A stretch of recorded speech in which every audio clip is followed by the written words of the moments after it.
Aromaticity topic में हमारे पास basically 3 तरीके के कंपाउंड्स होते हैं। एक को हम बोलते हैं एरोमेटिक, एक को बोलते हैं एंटी एरोमेटिक और एक को बोलते हैं नॉन एरोमेटिक। तो एरोमेटिक कंपाउंड्स की कंडीशंस ये होती हैं कि इसमें हमारा जो कंपाउंड होता है वो साइक्लिक होता है, पहली बात। दूसरी चीज़, कंपाउंड जो होता है वो हमारा प्लेनर होता है, और कंपाउंड में जो कॉन्जुगेशन होती है वो कंप्लीट कॉन्जुगेशन पाई जाती है। और इसमें इलेक्ट्रॉन्स जो होते हैं बेसिकली वो 4n+2 पाई इलेक्ट्रॉन होते हैं, जिसे कि हम हकल्स रूल भी कहते हैं। तो पहले एरोमेटिक कंपाउंड्स अगर हम देखें तो उसमें सबसे पहले हमारी बेंजीन आ जाती है। बेंजीन एरोमेटिक कंपाउंड है। बेंजीन कैसे एरोमेटिक कंपाउंड है? अगर हम यहाँ पे n की वैल्यू 0 सब्सटीट्यूट करें तो ये हो जाएगा हमारा 2 पाई इलेक्ट्रॉन। बट अगर n की वैल्यू अगर हम 1 सब्सटीट्यूट करें तो ये हो जाएगा 4 × 1 + 2 = 6 पाई इलेक्ट्रॉन। तो बेंजीन में हमारे पास बेसिकली 6 पाई इलेक्ट्रॉन्स प्रेजेंट होते हैं। 6 पाई इलेक्ट्रॉन वाला सिस्टम है हमारा बेंजीन। और जैसे कि अगर हम कंडीशंस देखें एरोमेटिसिटी की, तो एरोमेटिक होने के लिए कंपाउंड साइक्लिक होना चाहिए, तो हमारा कंपाउंड साइक्लिक है। कंपाउंड प्लेनर होना चाहिए, तो बेंजीन तो प्लेनर स्ट्रक्चर है क्योंकि इसमें हर एक कार्बन एटम जो है वो sp2 हाइब्रिडाइज्ड होता है। तो sp2 हाइब्रिडाइज कार्बन एटम है अगर, तो हमें पता है कि sp2 हाइब्रिडाइज की जो ज्योमेट्री होती है वो कुछ इस तरह से होती है, ट्रायंगुलर प्लेनर। और ट्रायंगुलर प्लेनर स्ट्रक्चर जो है, इसके नाम में ही आ रहा है कि ये प्लेनर है बेसिकली स्ट्रक्चर, जिसमें कि बॉन्ड एंगल 120 डिग्री होता है। तो इस तरीके से हमारी 3 कंडीशन तो फॉलो हो गई। हाँ, तीसरी वाली कंडीशन जो है कि कॉन्जुगेशन कंप्लीट होना चाहिए। तो कॉन्जुगेशन कंप्लीट का मतलब ये है कि अगर बेंजीन के रिस्पेक्ट में देखें तो डबल बॉन्ड्स ऑल्टरनेट में होने चाहिए। जैसे आप यहाँ पे देख सकते हैं कि double single double single double चल रहा है, तो ये कॉन्जुगेशन कंप्लीट है, कॉन्जुगेशन ब्रेक नहीं हो रही है बेसिकली। ये इलेक्ट्रॉन, जैसे बेंजीन का हमें पता है कि बेंजीन का हम रेजोनेटिंग स्ट्रक्चर को इस तरह से बनाते हैं, जो रेजोनेंस हाइब्रिड बनता है बेंजीन का वो इस तरह से बनता है। तो बेसिकली ये जो डॉटेड सर्कल है ये यही चीज़ दिखाना चाह रहा है कि बेंजीन में ये जो बॉन्ड्स हैं ये डीलोकलाइज्ड हो रहे हैं। तो कंप्लीट कॉन्जुगेशन का मतलब यही था। इसी तरह जैसे कि पेरिडीन है हमारे पास, पेरिडीन में भी सेम चीज़ है कि यहाँ पे साइक्लिक स्ट्रक्चर है। पेरिडीन में बस फ़र्क क्या है कि यहाँ पे कार्बन एटम की जगह नाइट्रोजन का एक एटम लगा हुआ है, और ये जो नाइट्रोजन का एटम है इस पे जो लोन पेयर है ये बेसिकली लोकलाइज्ड लोन पेयर है, ये कॉन्जुगेशन का पार्ट नहीं है। क्योंकि नाइट्रोजन के लिए कंडीशन होती है कि नाइट्रोजन से अगर जस्ट एडजेसेंट अगर कोई डबल बॉन्ड लगा होता है तो नाइट्रोजन का लोन पेयर कॉन्जुगेशन में पार्ट नहीं ले रहा होता है।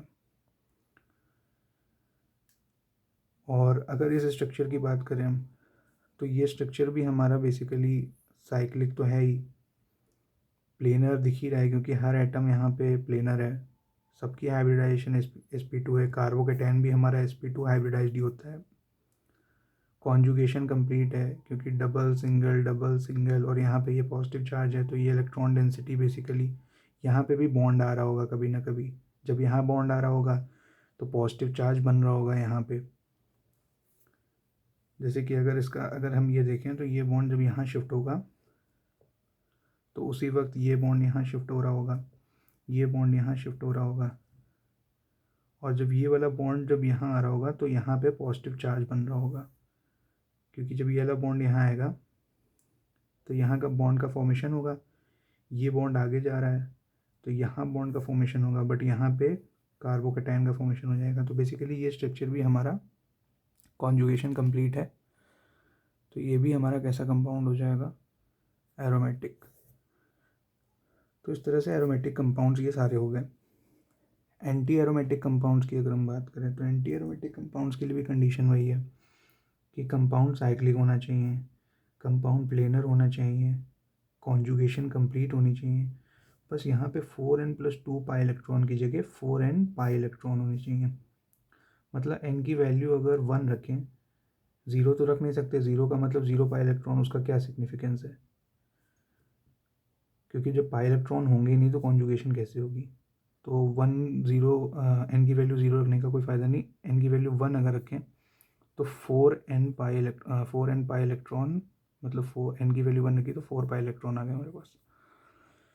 तो 4 पाई इलेक्ट्रॉन का सबसे पहला एग्जांपल हमारे पास ये है। कंपाउंड साइक्लिक भी है, कंपाउंड प्लेनर भी है, कॉन्जुगेशन कंप्लीट दिख रही है, 4n पाई इलेक्ट्रॉन है। तो बेसिकली ये कंपाउंड हमारा जो है ये एंटी एरोमेटिक एग्जाम्पल हो गया। ये कंपाउंड भी आप देख सकते हैं कि इसमें भी साइक्लिक है, कॉन्जुगेशन कंप्लीट है, सारे कार्बन एटम प्लेनर हैं, आई मीन sp2 हाइब्रिडाइज्ड है तो प्लेनर है, और कार्बोकैटायन कॉन्जुगेशन को कंप्लीट करने में हेल्प कर रहा है। अगर ये कार्बोकैटायन यहाँ ना होता तो ये कंपाउंड हमारा कैसा हो रहा होता,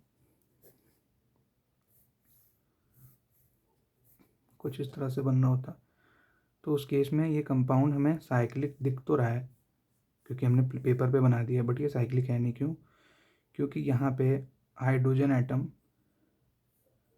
वेज और डैश पोजीशन में लगे हुए हैं, और वेज और डैश पोजीशन में लगे हुए हैं इट मीन्स एक प्लेन के बाहर एक प्लेन के अंदर है। तो ये हमारा sp3 कार्बन एटम है और ये स्ट्रक्चर प्लेनर नहीं है, तो ये हमारा नॉन एरोमेटिक में चला जाएगा। तो बेसिकली यही मैं बताना चाह रहा था कि अगर इसमें से कोई भी कंडीशन फेल होती है तो वो कंपाउंड हमारा नॉन एरोमेटिक कहलाता है। नॉन एरोमेटिक, ना ही वो एरोमेटिक है ना ही वो एंटी एरोमेटिक है। नॉन एरोमेटिक कंपाउंड्स में सबसे पहला बहुत ही फेमस एग्जांपल है हमारा ये साइक्लोऑक्टाटेट्राइन COT। इसमें अगर हम देखें तो हमें 2 2 4 2 6 2 8 8 pi bonds, I mean 8 pi electron, 4 pi bonds, और 8 पाई इलेक्ट्रॉन से हमें लगना चाहिए था कि ये 4n पाई इलेक्ट्रॉन को फॉलो कर रहा है, बिकॉज n की वैल्यू अगर हम 2 रख दें तो 4 2 जाए 8 हो जाएगा, 8 पाई इलेक्ट्रॉन।